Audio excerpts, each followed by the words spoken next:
আরে ভাবি, আসসালামু আলাইকুম। ওয়ালাইকুম আসসালাম ভাবি। কেমন আছেন? ভাবি আপনার হাজবেন্ড কই?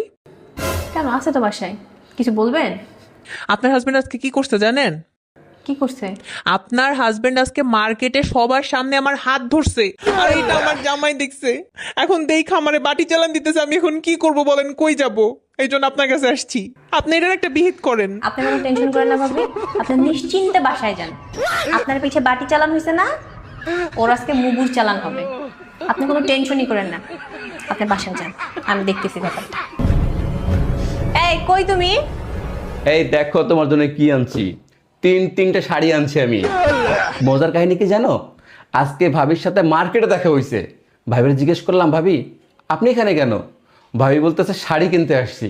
তখন আমি মনে মনে ভাবলাম, ভাবি যখন শাড়ি কিনতে আসছে, তোমার জন্য তো শাড়ি কেনা উচিত। তা ভাবি কি শাড়ি